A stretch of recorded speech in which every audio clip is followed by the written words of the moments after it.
Hey everybody, I'm Mike. I'm Peter. Are you? I'm having an existential crisis.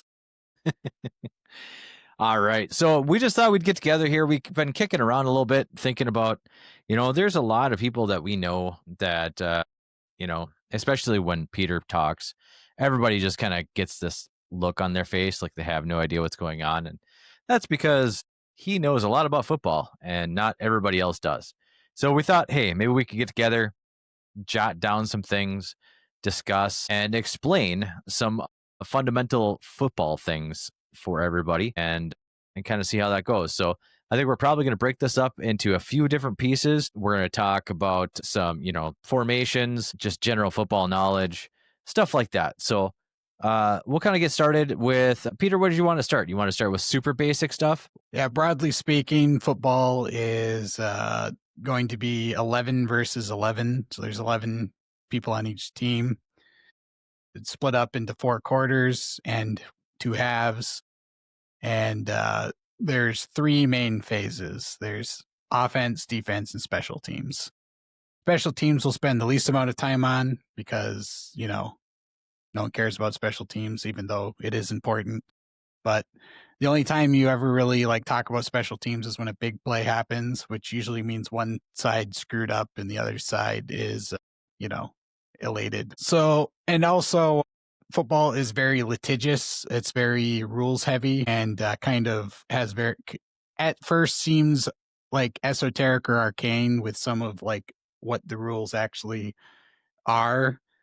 We won't get hopefully too deep into the weeds on the specifics of the rules. We'll kind of broadly try to go over some of them and some of the common penalties. But broadly speaking, if there is an infraction, if one side breaks the rules, it's usually penalized with a yardage penalty. We'll go over that a bit too. But we're going to try really hard to use big words to confuse you. Yes. And then hopefully explain what the words actually mean in the context of football. So basically, the way the game starts is each side will have a coin toss. The away team will get to call whether it's heads or tails, and then whoever wins it can choose whether they want to kick or receive. And then that will result in your first play, which is a special teams play, the kickoff. Now Okay, the question. kickoff. Go ahead. Why would you pick one over the other? Kick or Okay. receive? At the start of the game, there are a number of different philosophies. It used to be back in the old day where you would just choose receive every time and no one really thought too hard about it. These days, teams mostly choose to kick, and that way they get the ball first in the second half because at the start of the second half, regardless of who had the ball at the end of the first half, it will go to the opposite team that started with the ball. And the reason the philosophy behind choosing to kick to start the game and get the ball in the second half is hopefully you know exactly what you need and how aggressive you need to be at the start of the second half. If you're behind, hey, at least you've got the ball. If you're ahead, even better, you've got the ball again. So, it's sort of the same philosophy in college where you choose to defend first. If you know the college rules, they each trade off with possessions. Football's overtime rules are different. We'll get into that maybe at some point. And anyways, okay, so the kickoff has changed a lot in the NFL. It used to be you'd kick off, and then as soon as the ball was kicked, both sides would just run at each other, and wherever they The tackled glory them, days. they got the ball there. Unfortunately, as it turns out, when huge men are running into each other at full speed and colliding, that leads to a lot of injuries. So the NFL has decided to try to avoid that. And their solution is now both sides have to line up at least 10 yards across from each other. And they can't actually start moving until the ball is actually received by the other team. If they kick the ball into the end zone, it's a touchback, and the team that receives the ball will get the ball automatically at the 35. That's moved up multiple times. When they first implemented this rule, it was at the 25. Then last year it was at the 30. Now this year they've moved it up again to the 35 because, previously teams would just boot the ball out of the back of the end zone and get a touchback, and then they would never have to practice special teams. Now they're trying to get people to actually return the ball, because, hopefully you can tackle them short of the 35, and we'll see how that goes this season. If you kick Which it outside of the landing zone, then you get it even further up at like the 40. right. Yeah, so in theory, the thought process behind all this is it got boring because nobody was actually participating in special teams, and, the NFL wants people to actually enjoy sitting there and watching the game and keep you there buying things and all that good stuff. If they give you a penalty for booting it out of the back of the end zone, you're more likely to try and do accuracy shots inside the 5 where they're forced to catch it. And I believe if you let it bounce into the end zone, I think you get it at the 20. Does that sound accurate? Yes, if it lands in the landing zone but then bounces into the end zone, it's still like the original touchback Yeah. location, which is the 20. But if it just immediately goes all the way into the end zone before it hits the landing zone, then it's set to 35. And if you boot it out of the back of the end zone, it's the 35. The NFL wants their cake and to eat it too. So they don't want to get rid of special teams, but they want people to watch special teams, but they don't want there to be penalties, Or but they want it. injuries or, Yeah. Or excuse me, yeah, injuries. injuries are bad for sales.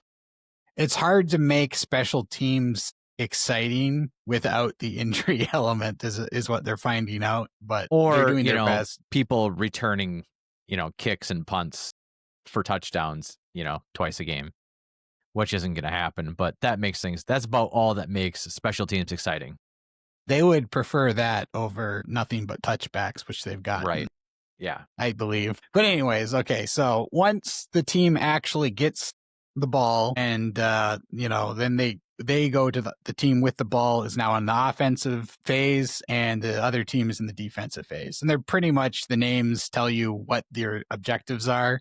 Now, how it works is basically there's a series of downs, first, second, third, and fourth downs, and you get a fresh set of downs on offense where you get to keep possession of the ball if you gain at least 10 yards. Now, you're going to try to either pass or run, broadly speaking, to try to gain those yards. And once you get into the end zone, you get a touchdown. If you decide to kick the ball, you can kick it between the uprights of the field goal uprights. That'll give you 3 points, and the defense can do whatever they want as far, within the rules to try to stop you. So I recommend guns. It's very effective. I believe guns are outlawed. That's too bad. So as far as the positions go, I'll broadly kind of go over the positions here on offense. There is so of the 11 players, 5 of them are generally going to be offensive linemen. You're going to have left and right tackles, which are on the ends, left and right guards, which are in between, and then a center who's in the middle. Then you've got the quarterback, who's generally considered to be the most important position in football. They generally will line up right behind the center, either in a shotgun or, directly behind them or in between in a pistol formation. And the center will snap the ball to the quarterback. The ball's on the ground in front of the center, and he will just hand the ball between his legs or toss it if it's a shotgun or a pistol between his legs to the quarterback. Also known as a Snap. or a I mean, they say hike, but technically it's just a snap. But anyways, so the quarterback, in addition to the quarterback, there's a bunch of other positions that are known as the skill positions. They're usually the positions that will actually handle the ball at some point beyond the quarterback in the center. You've got the running back, who generally lines up directly behind or beside the quarterback, like their name is. They're also sometimes called halfbacks. There used to be an archaic terminology that resulted in quarterback that had a fullback and a halfback that lined up either halfway back, quarterback. That's why quarterback was called the quarterback, and fullback, who lined up the furthest away. Somewhere along the line, the quarterback and the halfback terminology got switched. So when teams say fullback now, the fullback actually lines up like at the halfway back, not fullback. And the halfback will be fullback. I don't know how that got switched, but it did somewhere along the line. So just call them running backs to avoid confusion. They generally run the ball. They get the handoffs. Obviously, they can catch too, but their primary responsibility is to run. As long as their name isn't Adrian Peterson. Well, their primary responsibility is still to run and to fumble as well, and to beat your children. Hey, whoa, whoa, whoa. That was that ever confirmed Yes, legally? it was. Yes, Are you it sure? was. I don't want to get Yes, sued. yes, it was. Okay, okay. Um, there's also wide receivers who are so named because they line up wide and you throw them the ball so they receive the football. Then there are tight ends who usually line up directly next to the tackle, next to the offensive lineman. They are kind of like hybrid offensive linemen and receivers. They block and catch. Then there's also So you're telling me that it has nothing to do with their rear end after all? no, I'm sure some of them have fantastic tight ends, but as far as the namesake goes, it's more of referring to where they line up on the field. They're on the I know end, plenty of tight ladies that to are the going to be line very of disappointed. scrimmage, of course. And then the fullback is kind of like generally they just are like a lead blocker for the running back, but they can also catch, they can also run themselves. Technically every position can kind of do everything. The only, with the exception of the offensive linemen, by the rules are not eligible receivers. So of the 11 players, only 6 are eligible to actually touch the football first. You can do trick stuff where you like if another skill position player has the ball first other than the quarterback, you can lateral the ball to an offensive lineman and then it basically anyone can touch it after that. But the Which, first person to touch the football has to be one of those other 6 people right, other which than to be the clear, a lineman. lateral is a rearward pass. It cannot travel Yes. forward Or parallel with the or line of parallel. scrimmage. Right. It can only go rearward. Yeah. Um so after that we could like pull up the list of basic offensive formations. And I can do that. I'll kind of quickly go over. There's something called a legal formation. So there are rules about how you can line up. In their broadest sense, in order for a formation to be legal, there has to be at least 7 guys on the line of scrimmage, or there has to be 7 guys on the line of scrimmage. Pull up the offensive ones, please. Offensive, but I did defense first. All right, here it comes. Here it comes. Don't get too impatient. Bam. Is that offensive enough? It's not offensive at all because it's Tom Brady. Everyone loves Tom Brady. Do they? He's the part owner of my team of the Raiders. Is that why you love Tom Brady all of a sudden?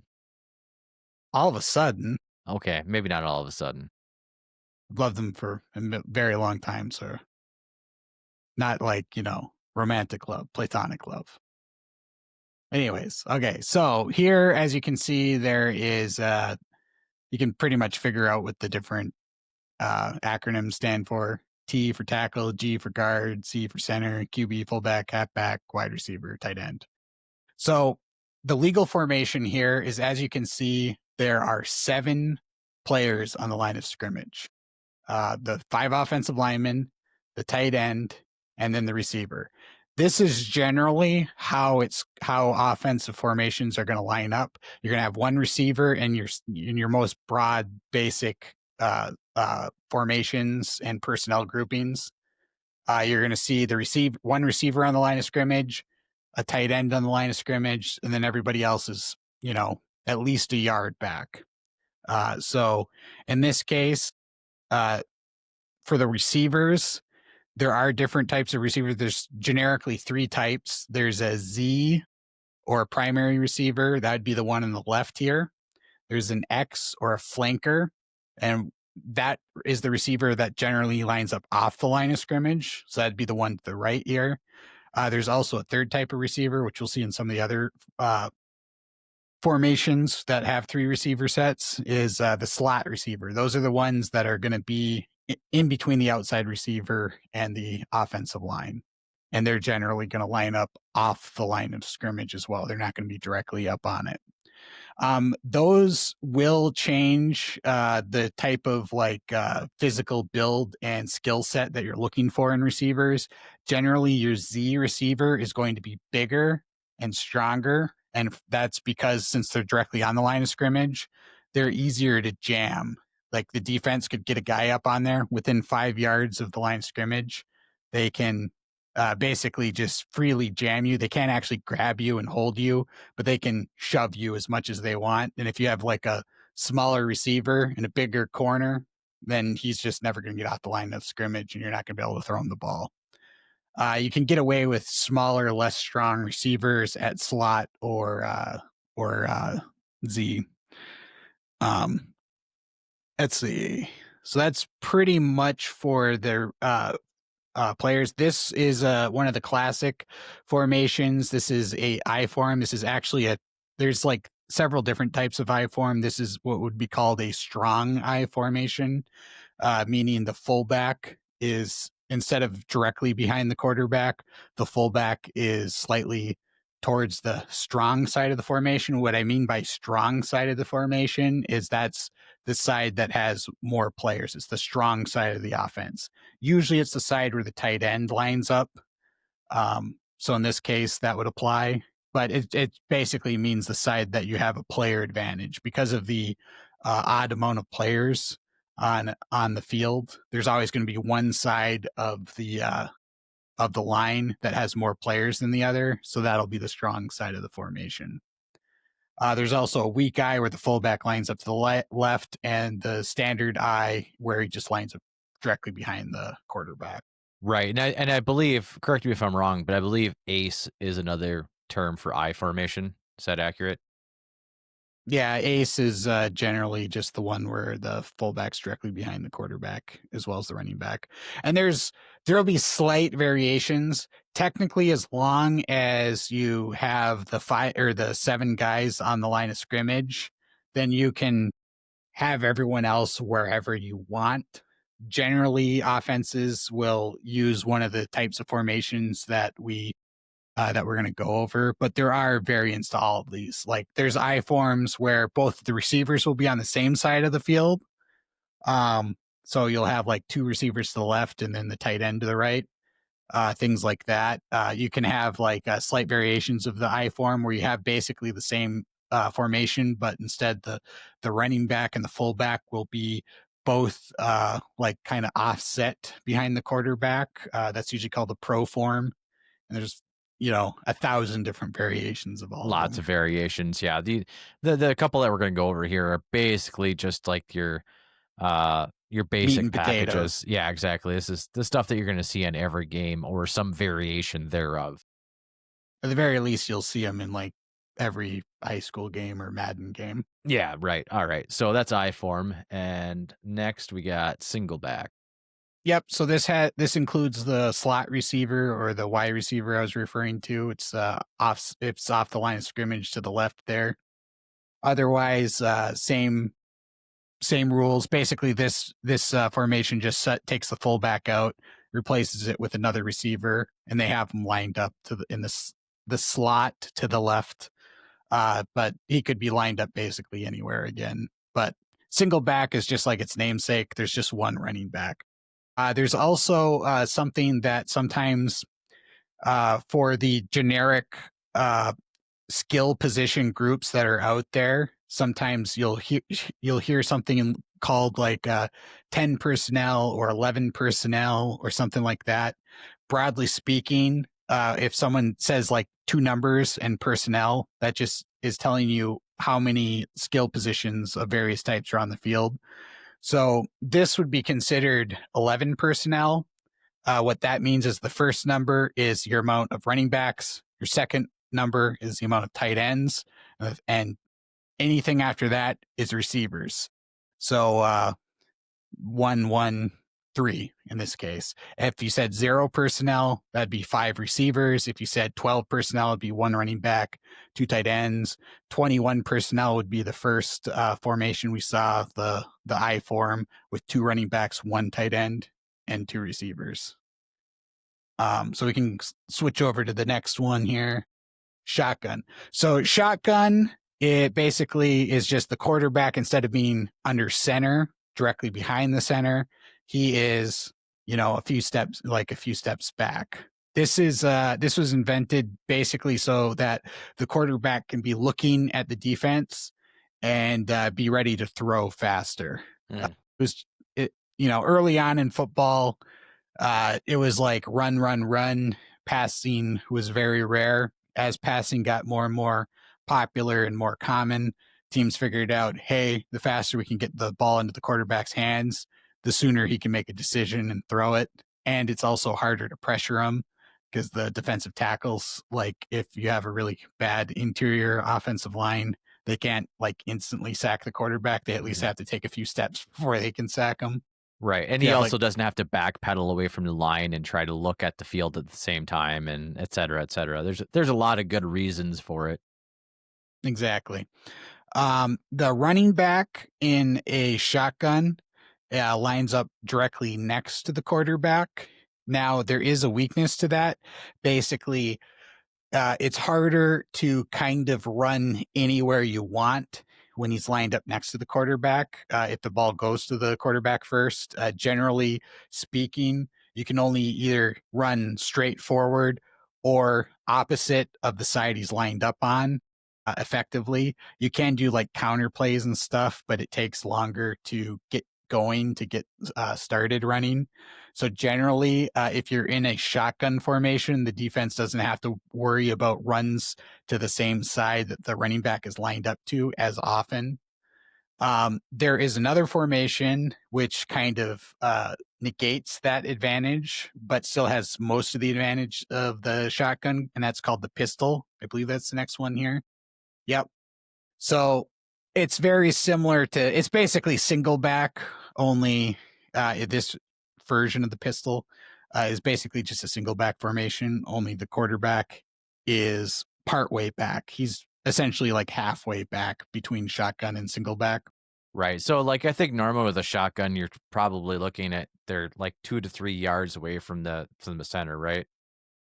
That's Maybe a not little further back than a that. little too much. Yeah, Yeah, it's but probably like 4 yards roughly. yeah, and so in pistol, it's about half as much distance. Yeah. But this way they can have the running back directly behind them, so that they can kind of threaten to run anywhere that you normally would under a conventional under center formation, but the quarterback still can look around and be ready to throw faster, and the pressure like any pressure up the middle would still have to take a few yards at least before they could get to the quarterback. It's kind of a hybrid between the shotgun and single back, and with pistol you can mix up the formation however you want. There's plenty of pistol formations that will use multiple backs, especially in option offenses, read option offenses where the quarterback does a lot of running. You'll see a lot of pistol formations with multiple running backs and tight ends, and kind of more conventional formations just with the running or with the quarterback kind of in this this half drop back starting point. So, just to, l bring up what I said earlier, all you gotta do is bring a gun. Well, metaphorical gun, not a real one. If you bring a real one, you'll probably get disqualified I and think arrested. I'm guessing, yeah, it's probably a little more serious than getting disqualified. Yeah, it's like was the last Boy Scout. Yeah, Although we didn't really see the aftermath of what would have happened had they arrested him, since he kind of offed himself. right. Any case, Yeah, so that's offense, right? And, kind of a quick primer on kind of the positions and stuff, and I think on the next time here, we'll get together and, we'll go over, what, defensive positions and so on and so forth? we'll go over those as well. There's a bunch of terminology and basic concepts that we're gonna go over as well. And keep in mind with the formations, there are outside of the ones we showed, there are Lots. there's almost unlimited formations that you can come up as long as they fit that legal definition. Meaning, 7 guys on the line of scrimmage. Now, keep in mind, pretty much all the standard positions, the 5 offensive linemen are going to be lined up all together. Center, flanked by the guards, flanked by the tackles. But that's not necessarily how you have to play it. That's how pretty much, 99.9% of plays it is, but there are trick plays where you'll have like the center by himself at the football, like one guy behind him, and then you'll have like, you know, the other 6 guys lined up way over to the side to like do a quick screen pass or something. There's all kinds of crazy formations that you can have. There's also plenty of formations where they'll use the quarterback. They'll basically replace the quarterback with a running back or receiver or some type of skill position player. Those are generally called wildcats. Wildcats, yeah. Yeah, they're Or you got basically what, just flea flickers and all kinds of weird stuff. well, flea flicker is a concept, not a formation. Well, yeah, sorry, my bad. But Got yeah, ahead the of myself. wildcat. Yeah, the wildcat is basically just get an extra blocker in the running game. But if you eliminate the quarterback, you'll give away that you're more than likely gonna run. But if you have like a wildcat player who can at least kind of pass, they can. If you completely uncover a player, if you can throw it to someone who's literally not covered, you at least have to kind of pay attention to that. You Right. can generally gain an extra blocker in the run game that way. So yeah, so for some of the concepts here, like I was referring to earlier, you generally running or passing are your 2 options for gaining yardage. There's a bunch of terms that you might hear throughout games. I'll kind of go over some of them here. So there's something called gaps. Gaps are basically just the gaps between offensive linemen. So if you hear a gap is going to be the gap between the center and the guard on either side. So if you say like he ran to the A gap, he's going between the center and the guard. That's all that means. B gap is the gap between the guard and the tackle. So that's what that means. And then like anything outside of that would either be considered outside or off tackle is the terminology you'll hear for that. And these are all very, very serious terms. We don't want to make light of them and call them things that they shouldn't be called. I mean, you can call them whatever you want, but I'm just telling you what announcers and football autists will call them. I'm just trying very hard not to make jokes. Continue. For blocking, there's different styles of blocking and different like types of blocks and schemes that you'll hear about and see employed. There's like zone blocking where all the offensive linemen are just sort of trying to block areas and the first guy in a particular area rather than specific people. There's power blocking, which is going to be man blocking, but usually they'll pull a guy to get an extra man advantage. That is usually in conjunction with counters or pulling where a guard or a tackle, basically another player will like take a step backwards and then run towards whatever area you're actually running the football to so that you gain an extra man advantage. That can be combined with things called trap blocking, where you'll have one guy not block the guy right in front of him. This is usually with inside runs. Like a guard won't block a defensive lineman right in front of him. You'll like immediately move to the second level and run towards the linebacker. And then a guy to the side, usually a tight end or a tackle, will come in and like block him from the side. And he's not necessarily trying to push him upfield. He's just trying to push him to the side. And that'll clear a lane for the running Create a back. lane, yeah. Let's see. You got other types, counters, like I referred to. Counters are usually fake, where you fake one way and then go another way. It's also very commonly combined with pulling offensive linemen, where they'll leave the area that they were originally blocking and move over to the other side wherever the run is actually going to. You have crackback blocks.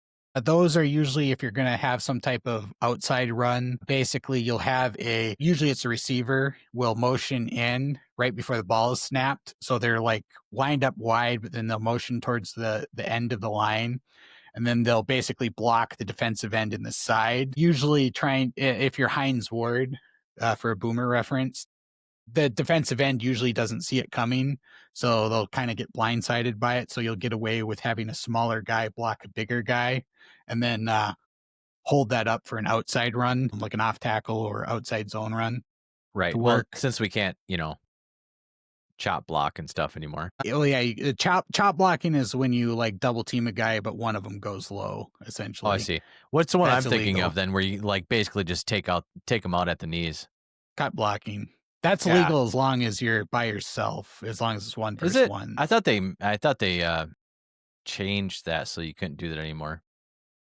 No, that's still legal, but it's I'm just misremembering then. well, okay. You can't block a guy low if it's from the side, like with the crackback Hmm. blocks. You can't block them low, or you have to be basically in front of them to do cut blocks. Otherwise, that is a penalty. Gotcha. No cock blocking. Got it. Exactly. Then there are a type of run called a draw, where essentially it's a delayed handoff where you fake like it's a passing play. Usually, like the offensive line, and all of the blockers will like backpedal, like like they're pass protecting. And then usually what happens is if it's like an inside draw, 90% of the time, most draws are inside draws. Can't really do outside runs with them because of the nature of the blocking. The tackles will just keep backdropping and basically try to get the defensive ends to run themselves outside of the play in a pass rush. The interior guys will basically like take a step back and then start surging forward, generally hoping that only the defensive tackles are the only guys they have to worry about, and the linebackers are back in coverage. And let's see. Then there's end arounds. Not only the running backs can get handoffs, you can hand it off to anyone who's a skill position player who's not one of those 5 offensive linemen. So what you'll see is like receivers will go into motion, and as they're motioning by, they'll snap the ball quick and hand it to a receiver. So he's kind of going parallel to line of scrimmage. So then they'll do basically an off tackle run really quickly. If they time it quickly enough, quite often the defensive end, the guy on the edge for the defense, just will watch him run by because he won't even know he has the ball, or he just won't have the reflexes. Sometimes he'll actually just tackle the guy and you'll get a loss right away too if he's actually good. Reverses, which are like end arounds with another end around, like you give it to, well, they can also be like basically one player goes on an outside zone or off tackle run. It could be a running back or like a receiver end around, and then they hand the ball to a guy who's reversing field, and that's why it's called a reverse. Usually it's a receiver who just like fakes like they're going to block and then runs back to get the handoff. Let's see. And then after that is the various option plays. So by option, it means exactly what it sounds like. If you hear the word option, it means the ball carrier has a couple of options. There's read options, which are going to be running options. And the most generic type of option is usually a shotgun or a pistol formation play where the quarterback will get the ball snapped to them. The running back will be right next to them, and they'll hold the ball out like it's a handoff to the running back, and the offense, the tackle will not block the defensive end, the guy on the edge for the defense. And the quarterback will read that end, and if he crashes down to tackle the running back, he'll pull the ball out and keep it himself and then run off tackle. If the defensive end stays like and keeps contained and watches the quarterback, he just gives the ball to the running back and he runs inside, and you've got an extra blocker advantage because that guy took himself out of the play. There are other types of options. There are like speed options, triple options, like inside or counter inverse options. There's all kinds of various types of options in the running game. We won't cover all of those, but generally you're going to read one or possibly like one, if you, depending on the first read with the triple options, if the quarterback keeps it and like starts running off tackle, you might also have a speed option built in where once the quarterback's running with it, he also has the option to toss it to another guy who's running parallel with him if a defender crashes down on him. But the other type of option play are RPOs, which stands for run pass option. These are basically exactly what they sound like. The quarterback does the same thing where he snaps the ball is like holding it out for the running back and a conventional running play. But instead of reading a defensive end, he'll be reading a guy in coverage, one of the defenders who's covering something. There's generally a fairly simple route concept, either a one or a two-man route, where a receiver or a tight end are running like a quick slant or flat pass, or sometimes a go. You can get fancy with it, or a bubble screen. We'll cover those a little bit later. Just a short, simple route. And if the defense doesn't cover it, if the guy who's supposed to cover that passing option crashes down to cover the run, he pulls the ball back and throws it quickly. Can you explain crashing? Basically, just if the defense thinks they read what the play is, where the ball's going, they just run to it right Right. away. It's they're biting Essentially on it. abandoning whatever their responsibility in that defense is to run after the football. Right. So think of it as fishing. You know, you're trying to get him to bite on it and come down so you can, you know. Or if he doesn't, then fine. You have another option too. Or Yeah, a third if he option doesn't, potentially. or if he doesn't, you just give the ball to the running back and you've got an advantage in the blocking. You've got one extra Right. blocker because that defender is, not playing the run. Essentially, what all the option plays are designed to, if the quarterback reads it properly, you're going to have an advantage, whatever option he goes with. You're either going to have the advantage in the blocking if it's a run, or you're going to have a guy who should be wide open if you pull it down to pass it. And options seem like they're getting much more prevalent than in past years. They're Yes. getting ran a lot more often, so it's something to keep an eye out. Yeah, read options as far as just running options aren't all that common because generally you need a quarterback who is athletic enough to be a threat as a runner. And also you need to, as a team, have the faith and the willingness to put your quarterback in harm's way like that and have faith in the quarterback to protect himself on those type of plays. So like for a good example in the NFL would be the Ravens. They'd probably be the best example of this. Lamar Jackson is like an insane athlete. So clearly he's athletic enough to run all of these read option stuff. And he's intelligent enough to, know how to just get down when he doesn't need to take a hit. Or there is an art to getting tackled and not, taking extra punishment that you don't need to. Right. There's an art to getting hit in general, whether it's from, in boxing and football and, any contact sport. Yeah, some guys can go down gracefully, and some guys just always look like not graceful when they get tackled, and they tend to get hurt more. So yeah, read option stuff isn't super common. You have to have that right quarterback to pull it off. The read option, the RPOs, the run pass options are very common. Basically, every team in the NFL uses those. Some use them a lot. And they're pretty effective. They the one thing with the run pass options, the RPOs that team offenses do have to watch out for is another one of those penalty things that we're referring to. There are 5 ineligible receiving offensive linemen. They have to stay within the furthest they can go downfield if you pass the ball is 1 yard. So if they go further than 1 yard past the line of scrimmage and you've thrown the ball and then you throw the ball, that is a illegal man downfield penalty. You'll get penalized. The reason that's an issue is when you're run blocking, you're trying to, drive the defender that you're blocking as far downfield as you can. You're trying to gain maximum yards and blow that guy off of his spot and make big holes for your running back to run through. So the offensive linemen are trying to get downfield when they're run blocking. And in these RPOs, they're run blocking. They're not pass protecting. So if the quarterback takes too long to, like if he pulls the ball late and then throws it, it's very common for these ineligible receiver downfield penalties to happen. That type of penalty also is fairly common on one of the passing concepts, the screen type of pass. That's that's pretty much the majority of the running concepts that I'd want to go over. There's a bunch of passing concepts, so we'll kind of start going over those. There are the most generic passing concept is just the route. That's just what the potential receiver is going to like where they're going to run to, so that the quarterback and the receiver are on the same page, so the quarterback knows where to Right. throw the ball. Run 5 yards, break left.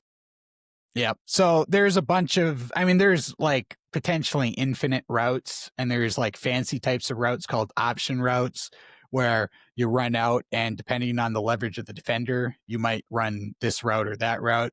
We won't go into all of those into too much detail. We'll just kind of cover the most basic routes. Basically, you got your flat route where the receiver just runs more or less parallel with the line of scrimmage.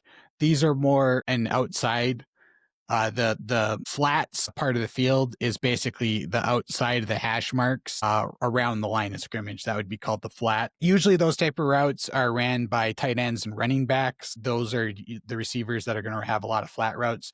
The wide receivers are typically going to run stuff further down the field. Your Yeah, next type most of of those route, flats tend to be your check downs, right? Not necessarily what you're, what you're gunning for, but often are open and usually means that you can snag a few yards instead of a dead play. yeah, it's better to throw a check down instead of taking a sack or, just throwing the ball away.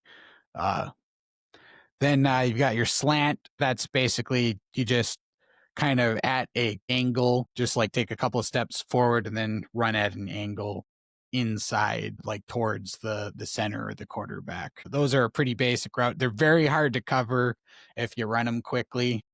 They generally aren't going to get a ton of yards because, you're cutting very quickly. But if there's no inside coverage, or if the defender has outside leverage, meaning he's lined up more outside on the outside than the inside, then it's free yardage. You're going to complete that almost every time if your quarterback and receiver are decently accurate and have hands. Then you got the comeback. That's pretty much what it sounds like.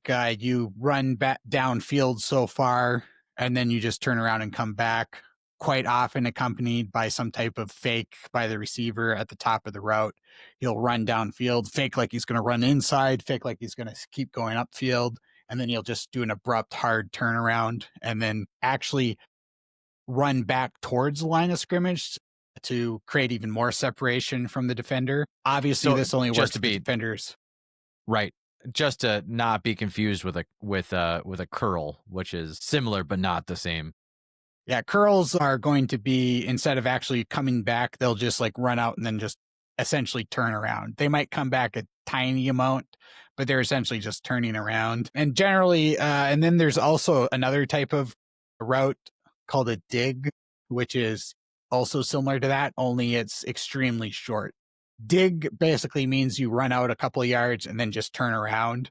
Sometimes there's an option there if you're like playing against zone. A dig will generally be like you turn around in a hole in the zone, so at least you're open. But and sometimes you can have stick digs where basically everyone runs to the distance you need to gain a first down. Like if it's 3rd and 10, you run 10 yards downfield and then turn around. But so yeah, dig, comeback, and curls are all fairly similar, but once you see a few of them, you'll kind of get the difference between them.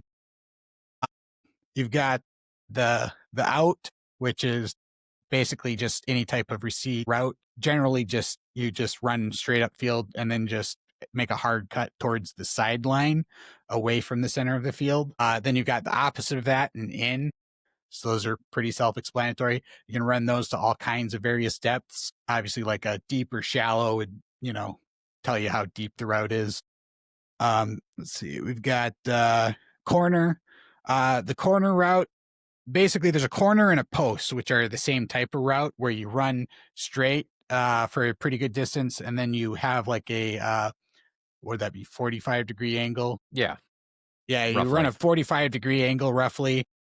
The corner is you run away from the center of the field at that angle, usually towards like the pylon in the end zone, one of those little 4 markers. That's Pylons. Yeah. yeah, the pylons in the end zone. You kind of run towards one of the pylons in the end zone. The post is the opposite of that. You run the angle inside towards the center of the field. A fly or go route is just straight down the field. Those are where you're going to have your speedy receivers run those, especially if the defense doesn't have anybody playing deep, or if you just have like a Randy Moss type player, just a huge mismatch player who's just way faster and bigger than the defender. Then you've got let's see, a seam route. A seam route is kind of like a that's like it's attacking a particular part of the field. There's those hash marks. There's like two sets of hash marks in the center of the field.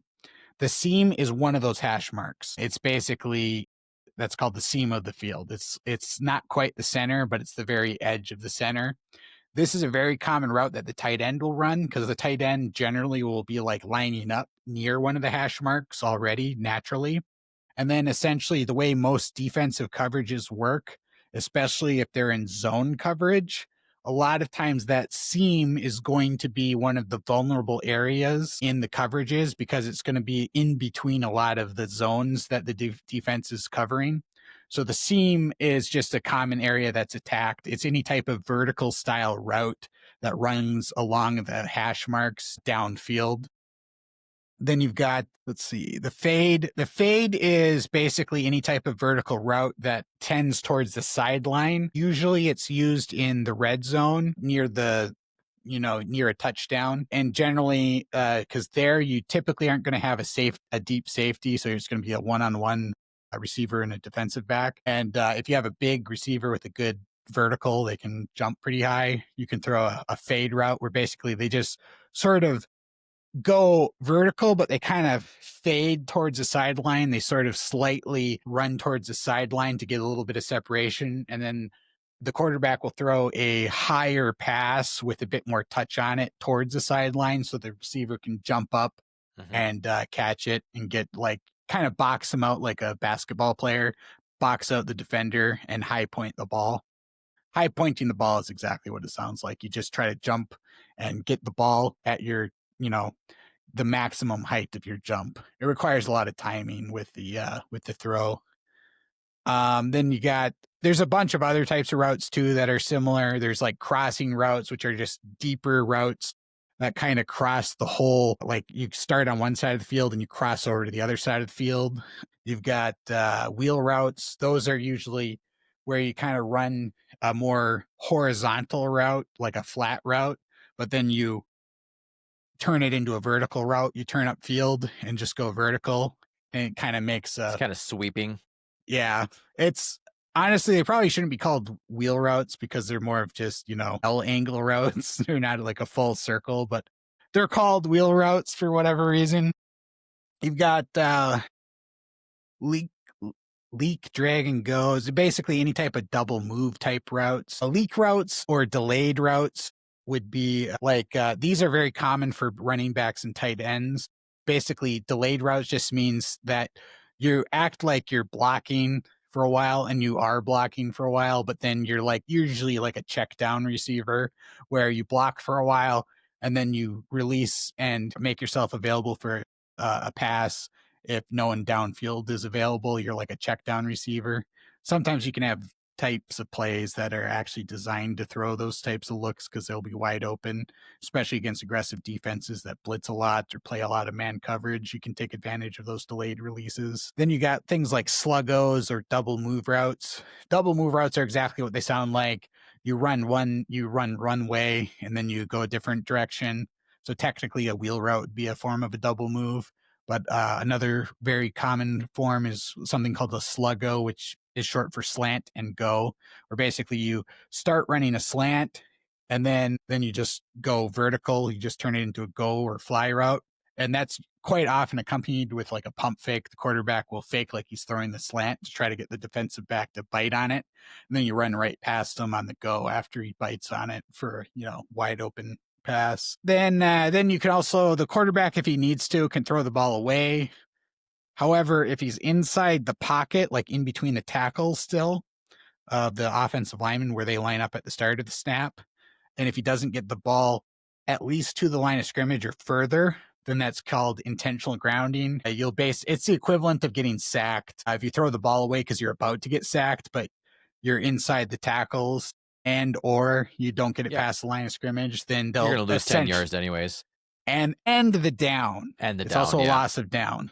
So it's essentially they just give the defense a free sack if you ground the ball. There is one exception. You can clock the ball or spike it, where if you're out of timeouts and you're trying to hurry up, the clock, if you get tackled inbounds and you're inside of 5 minutes in the half, either the first or second half, doesn't matter, the clock will keep running. The game clock will keep running. So what you can do to stop that without using this timeout is if you line up quick and snap the ball, the quarterback can immediately just spike it into the dirt as soon as he gets the ball. They won't penalize you for that. You just lose it down, and that'll stop the clock. You essentially sacrifice the down for a timeout.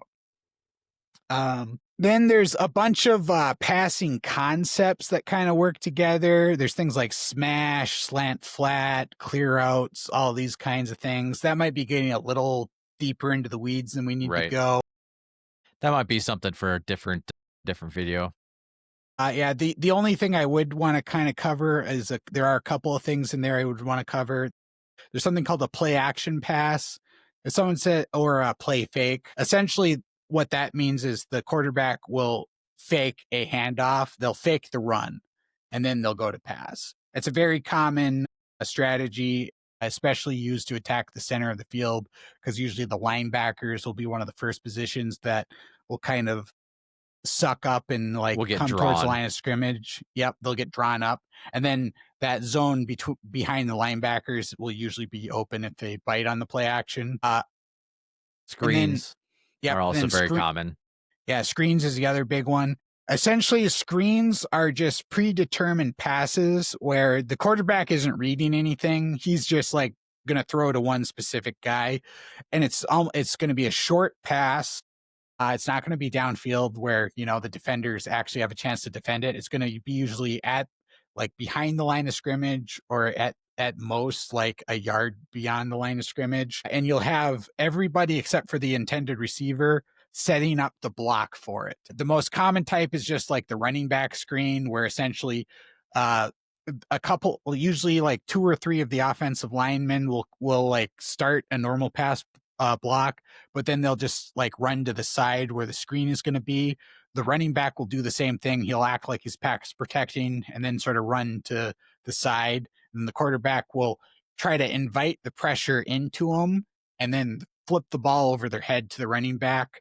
And then you'll have like two or three man blocking advantage and potentially get big yardage. There's also variations of that. There's receiver screens where the receiver will kind of run backwards slightly. You'll throw it to the flat real quick. And you can even have like a running back and some of the offensive linemen run out in front and try to block downfield for them.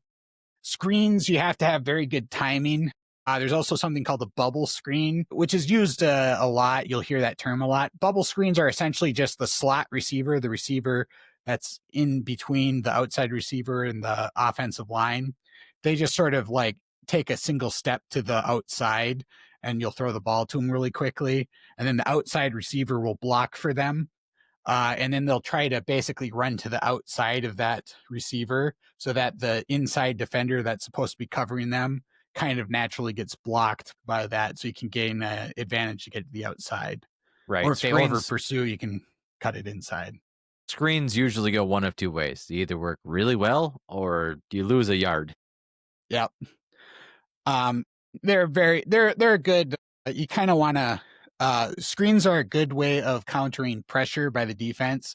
If the defense is blitzing a lot, meaning they're Yeah. sending extra rushers at the quarterback, if you throw a screen behind them, you're going to have a massive advantage in terms of blockers, and you can gain a lot of yards that way. Yeah. It's bitten Flores more than once. Yeah, it's the delayed releases can bite his type of defense a lot too, because he has a lot of the the zero pressure looks and just blitzes in general. If you have a delayed release, especially against man blitzes, then you can get that delayed release will literally not be covered by anyone, and you'll have like 10 yards before he even sees a defender. There's other things like motion, which I covered, where one thing you have to keep in mind with motion is only one guy can be in motion at the snap. If multiple people are in motion, basically they have to get set for at least 1 second before you can snap the ball legally. If you snap it before they're set for at least a second, you'll get an illegal procedure or a similar penalty. And then, excuse me, And you'll have things like there's a type of pass protection. If you have extra guys in pass protection, you can have what's called like a chip block, where a tight end or running back will help one of the tackles block the edge defender by basically kind of hitting them in the outside shoulder and then going out on like a flat pass of some type with some short route. But they'll hit that defender to help in pass protection before going out on the route. That'll be called a chip block. And then if the offense turns the ball over, basically gives the ball to the other team, they can do that a couple of different ways. Either by if they throw the ball to the defender, it's an interception. If they just like drop the ball or get it forced out while they're running before they're actually tackled and on the ground, that'll be a fumble. There's also a third type called a safety. If you get the ball into the opponent's end zone, that's a touchdown for the offense. However, on the opposite side of the field, if they get tackled inside their own end zone, that's called a safety. The defense will get awarded 2 points, and they'll have like a something similar to a kickoff where they'll get the ball as well. So they'll get 2 points and possession of the football if they get a safety. So it's like a double whammy. It's points Right. and a turnover. Yeah. No good. Right.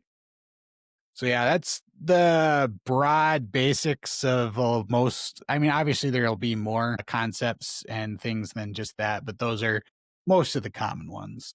Most of the common offensive terminologies. So yeah, great. So we went ahead and went over that then.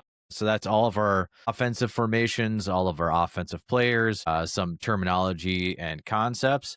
And so on the next one, I think next time we'll go over defense. Sound good? Sounds good. All right. Well, thanks everybody. Appreciate your time. Let us know if you have any questions, concerns, anything else that you'd like to hear, and we'll take it from there.